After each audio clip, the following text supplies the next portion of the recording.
Hudson County View, live and uncut. I'm your host, the local hellraiser, the guy who smokes on the bike like Smoking Joe Frazier, John Arhitis. And of course, we're going to talk the latest and greatest in Hudson County news. And we're going to talk, of course, a lot about what happened on Election Day 2021. So, in short, as many of you have read on Twitter and if you read on our site, that it's Mayor Fulop's third term, officially elected. It will be sworn in probably January 1st.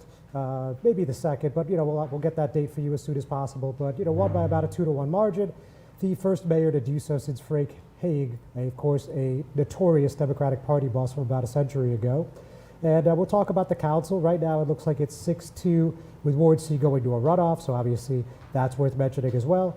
We're going to talk about what's going on in the Mile Square City. Obviously, Hoboken Mayor Ravi Bala was elected. He was unopposed, but his council slate also pulled off a clean sweep, so we'll talk about those implications for 2022 and beyond.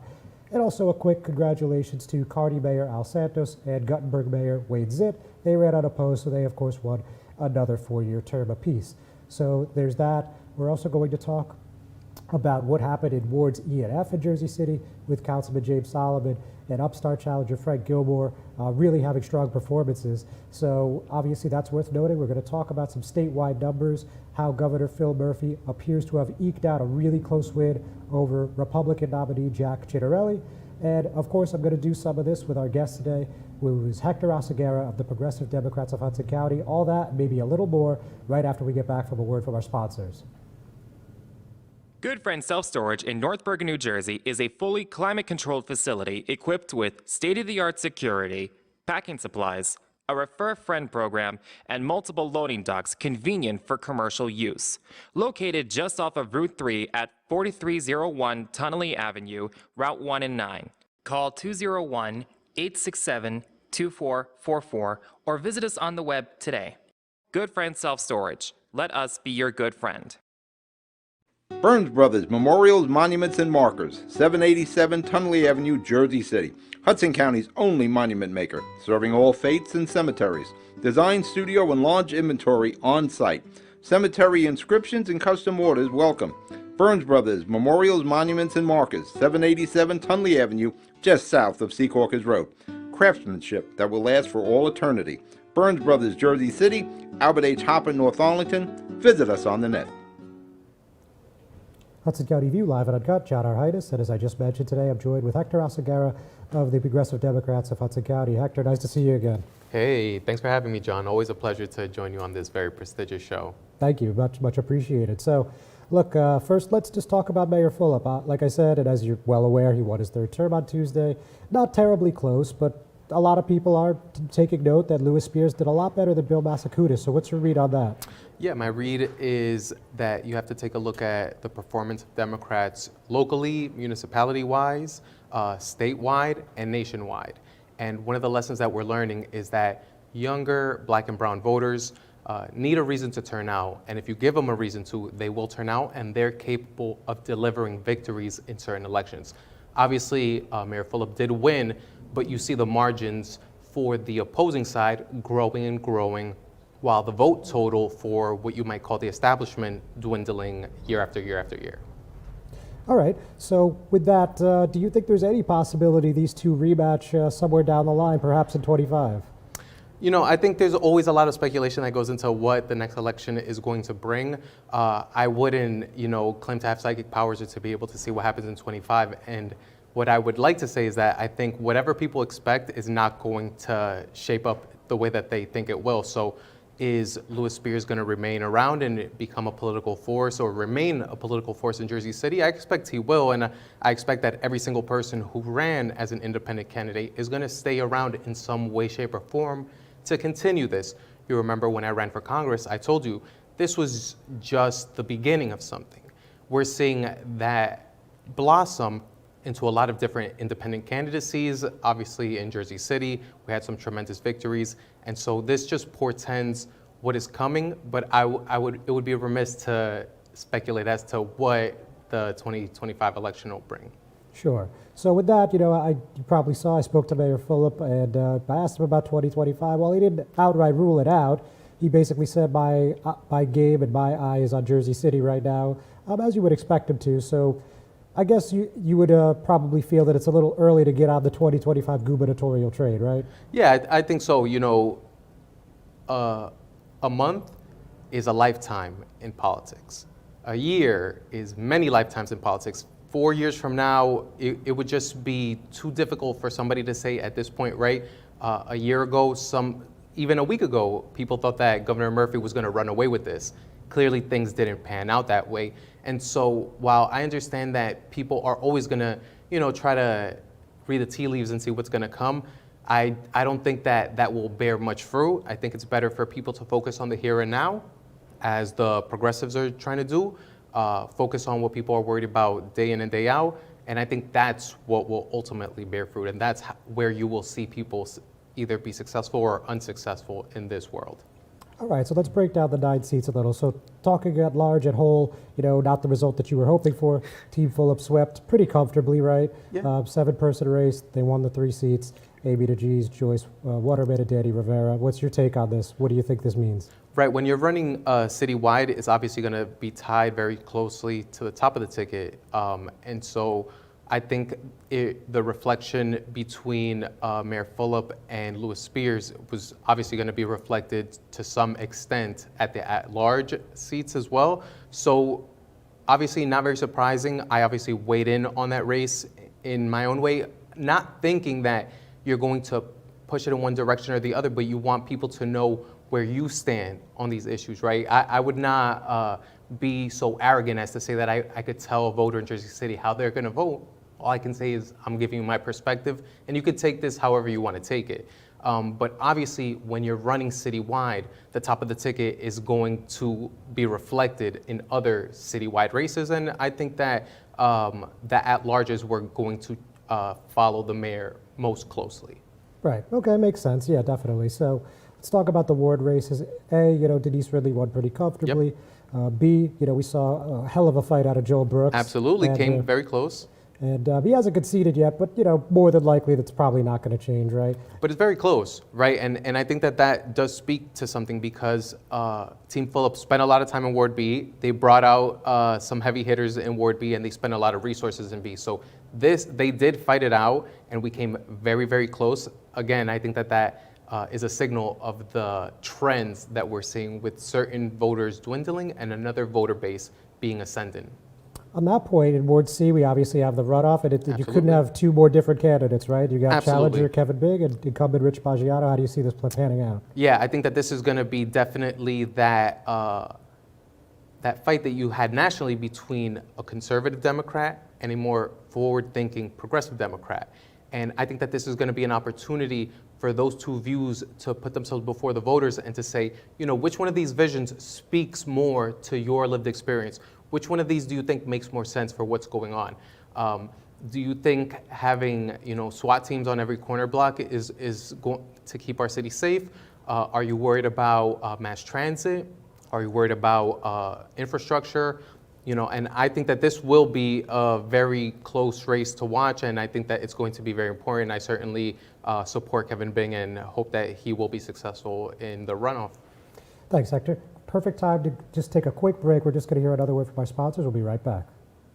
Consumer Carpets, 3408 Kennedy Boulevard in the Jersey City Heights, your one-stop store for residential and commercial floor treatments, carpeting, linoleum, tiles, laminates, hardwood floors, area rugs, remnants, all major brands, all in stock. Free estimates, same-day installation. Consumer Carpets, it's savings, selection, installation. Credit cards and debit cards accepted. Financing available. Consumer Carpets, price to fit your budget, installation to fit your schedule. On the net at consumercarpets.com. Consumer Carpets, Jersey City, 201-792-2712. Ford made their first all-electric SUV a Mustang. Rapid acceleration, reactive handling, 300-mile range. You control how it feels and how it sounds. It knows you. It dials into your preferred settings. It has an array of driver assist technology.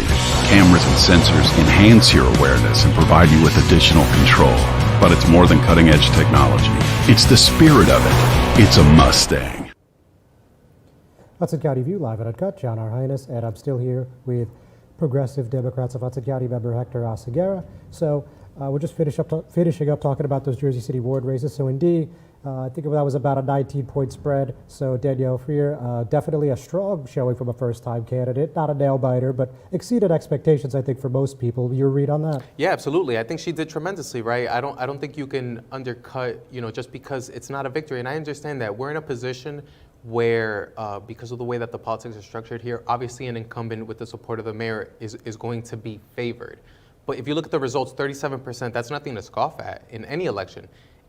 With a little bit more resources, a little bit more elbow grease, that could have easily been a victory, I think. So, yeah, it was not a victory this time around.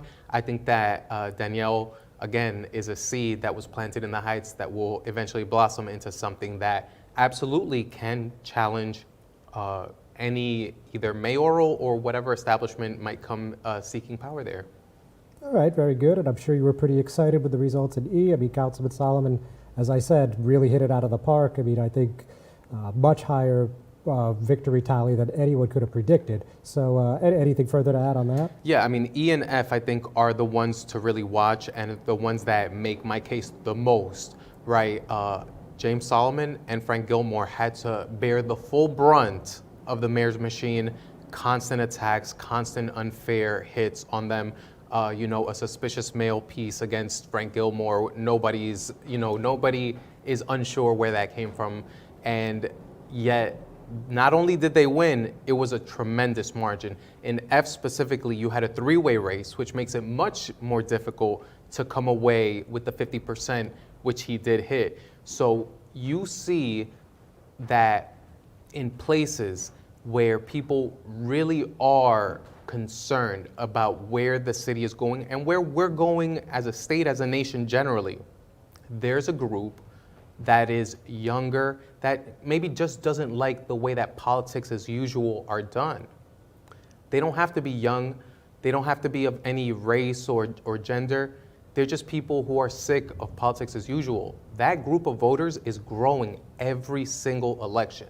Whereas your run-of-the-mill vote down column A every single election, those voters are dwindling election after election after election, which, I think we've seen with the ACDO's performance in the last few elections. Being in New Jersey, we have an election every single year, so you have a lot of data to judge by. Their voters are abandoning them, and our voters are coming into, their own. So talking about that, let's talk briefly about Governor Murphy in that election. Right. A lot of people, as you said at the top of the program, or earlier in the program, a lot of people thought we're calling this 9:30, 10 p.m. on Tuesday. Not even close, right? It looks like he'll win by something like 3 to 5 points. I think 5 might be a tad optimistic, but whatever. The point is it's going to be real close. The polls got it wrong, and it looks like the majority of Democratic machines across the state just did get the vote out. So what's your read? Yeah, they collapsed, right? The machines are collapsing, and it's sort of trailing off from that. People are sick of politics as usual. Everybody thought that Governor Murphy was going to run away with it, and Terry McAuliffe in Virginia was the favorite. I think that people really should look at those two races side by side. Who did Governor Murphy appeal to that Terry McAuliffe did not? Governor Murphy ran on progressive policies, for licenses for undocumented people, millionaires tax, campaigned with Bernie Sanders. Terry McAuliffe ran as a more conservative Democrat. That conservative Democrat is not voting Democratic anymore.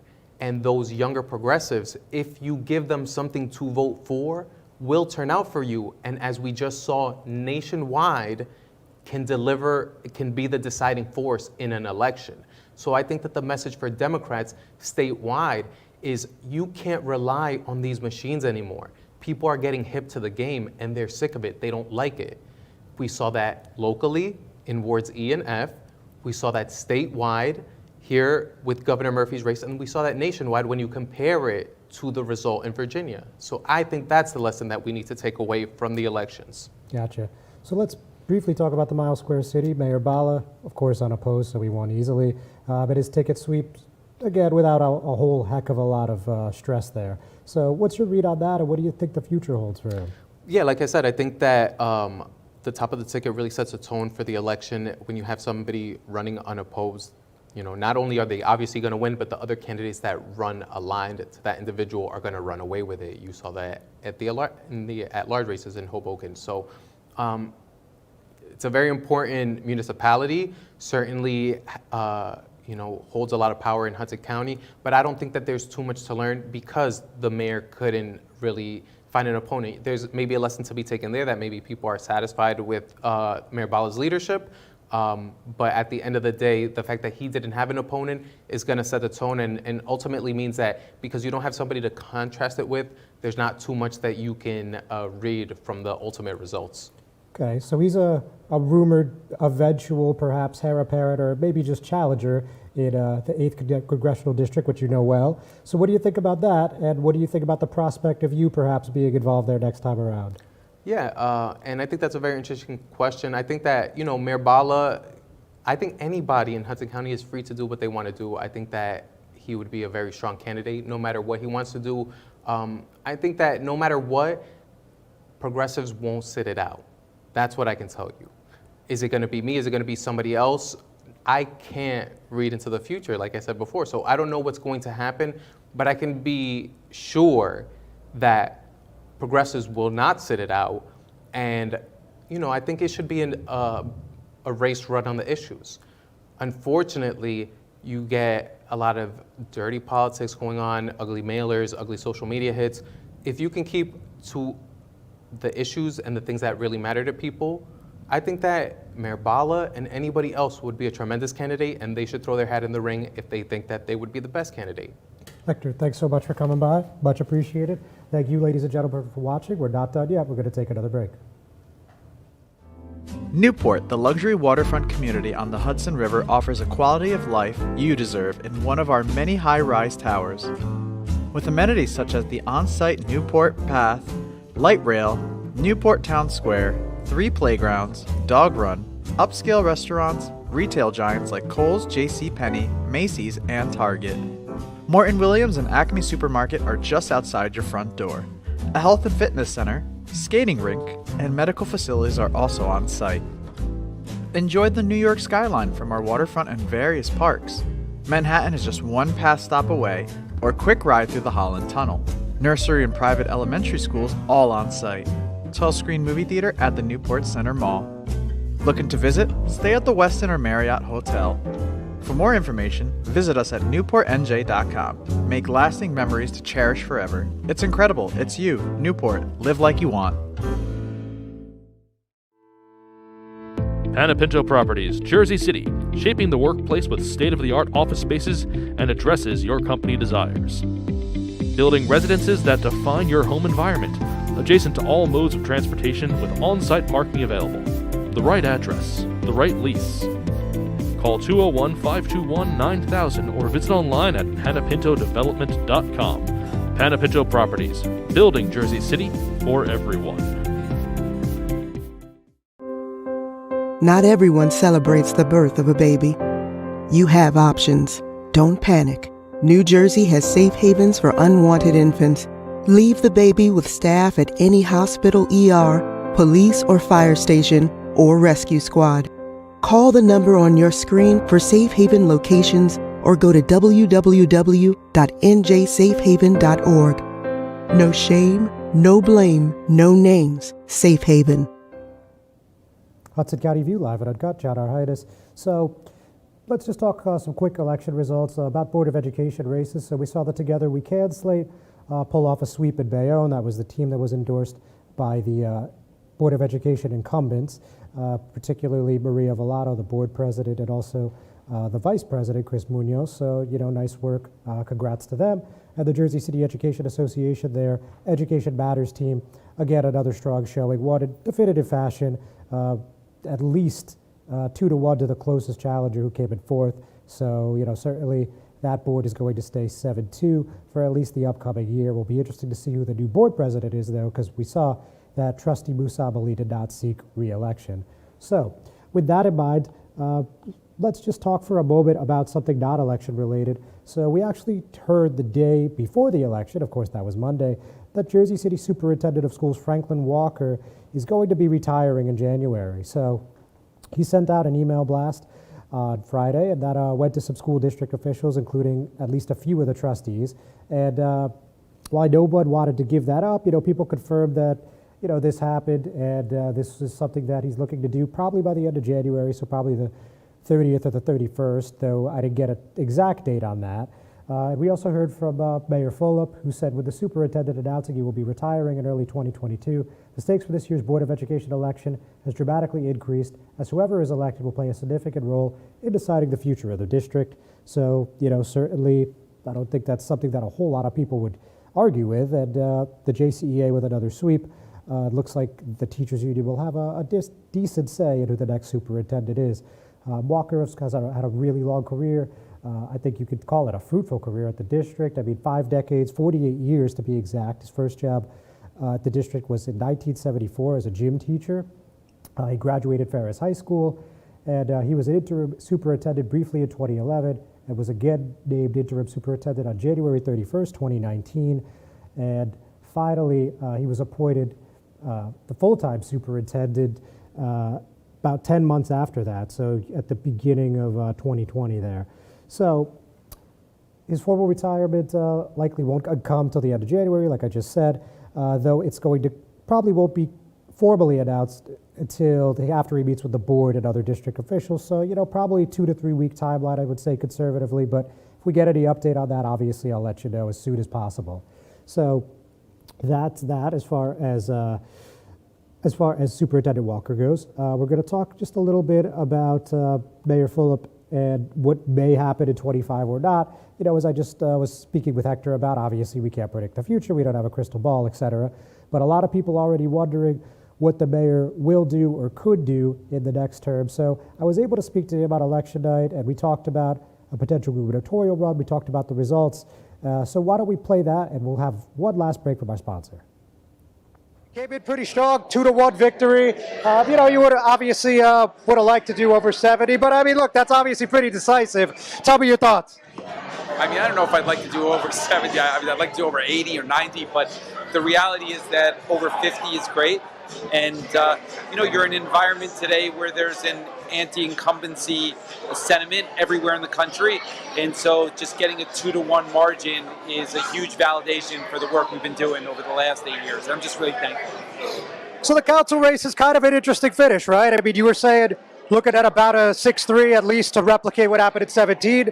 And, there's a loss at E, there's a loss at F. We're going to run off at C. And I guess you could argue that the B race won't be called formally until tomorrow. So what do you think about that? The B race is, from my standpoint, I think we're pretty comfortable that we're going to win that one. A, B, C is going to run off. D, we won at large. Look, I think the result is very good. Better than it was 4 years ago, with the chance of it being 7-2. We're going to work hard for Rich, and the goal is to get him over the finish line, and we're starting tomorrow. So I was hoping to rest, but that's what we're going to do. All right. So speaking of November 3rd, you've seen and you've heard the chatter that Steve Fulop for governor 2025 is highly likely. It started already. In earnest, of course, but it's making the way on Twitter and other social, and that's been whispered in back rooms, so on and so forth. So we don't even know who the governor's going to be at the end of today yet, but what's your thoughts on that right now? Not a lot. We got a lot of work to do here, and so I would just say, look, we'll see where things go, but the priority is going to be Jersey City. I'm not going to take my eye off the ball here, and it ultimately is about doing the best job here, and we got some policy initiatives that I'm very excited about, and that's where we're going to go. And finally, anything about today that surprised you at all? I thought that the Ward E race would have been a little closer. James has been a good councilman, but I thought Jake ran a good campaign. But I got a good relationship with James and looking forward to working with him for another 4 years. I think Jermaine didn't get the credit that he deserved for a lot of the things that he pushed forward. But the people in Ward F spoke very loudly and clearly that they wanted to go in a different direction, and would try my best to build a bridge with Frank. And then finally, I think the most important thing for me is to figure out where to get Lewis and some of the other council candidates involved in a meaningful way in the administration. A lot of them had really great ideas and initiatives that we probably could overlap on and figure out ways to work together. So that's the priority. Ford made their first all-electric SUV a Mustang. Rapid acceleration, reactive handling, 300-mile range. You control how it feels and how it sounds. It knows you. It dials into your preferred settings. It has an array of driver assist technology. Cameras and sensors enhance your awareness and provide you with additional control. But it's more than cutting-edge technology. It's the spirit of it. It's a Mustang. Hudson County View live at Uncut, John, Our Highness. So let's, another election-related thing, but this isn't exactly municipality by municipality or vote by vote breakdown. There was a viral tweet that had people believing, and for good reason, a very respected national reporter who I think has done a fantastic job, has a great body of work, but misinterpretation, misunderstanding of some information on the Hudson County Clerk's website that led people to believe that some early voting ballots were double counted. So let's talk about that. So we heard from Hudson County Clerk E. Junior Maldonado, who he said any information from third parties that have suggested or insinuate that the numbers have been counted twice or not counted at all is categorically false. Our office will continue to conduct itself with the highest level of integrity and transparency. We encourage everyone to continue following our election night reporting page until the results are made official. So, in case you missed it, NBC News and MSNBC national political correspondent Steve Kornacki, who's actually a New Jersey native and is really a whiz when it comes to the election numbers, speaking as a whole, but he tweeted that early vote tallies were double counted in Hudson, which gave Chitterelli a slight lead after this was corrected, but about a half hour later, he clarified that the county website reported all of its votes while also providing an early voting breakdown, which led to a misunderstanding. So his exact words on that, again in a tweet, the confusion seems to be that that the county reported all of its votes, including early, and also provided a separate early vote breakout. But it was not clear to media data providers that the numbers from the early breakout were included in the total votes. That's what was adjusted. So the long story short, Hudson County residents, voters, candidates alike, nothing to worry about. Everything was done by the book and nothing to be alarmed about in this particular situation here. And we're actually going to close just on something that actually isn't election related at all. But the Hudson County Vaccine Task Force kicked off their vaccination efforts for children 5 through 11 yesterday. Modest start, but they didn't really advertise it. They said they had 30 children get vaccinated yesterday. That's at the USS Juneau Center in Kearney. And this is going to be there, of course, for the foreseeable future. We heard from Hudson County Executive Tom DeGees, who said, "We are thrilled to see so many parents already bringing their children to get their vaccine at the Hudson County Vaccine Distribution Center. As Hudson County families are transitioning back to in-person learning, and many parents are going back to work, approval of the Pfizer vaccine for kids will make a huge difference in our ability to continue to recover safely from the pandemic. We are fully prepared to hit the ground running and ensure that all kids ages 5 and over have access to these life-saving vaccines." So we know that this already has FDA approval, of course, just the Pfizer vaccine for children. And you might recall that back in September, we reported that Hudson County had the top teen vaccination rate in New Jersey that was 13 through 17 years old, something that was recognized by Governor Phil Murphy. And that's pretty much it for the vaccination rate. You could go on their website to look at when appointments are available. So we're going to call it a day. Thanks so much for tuning in. We'll see you next week.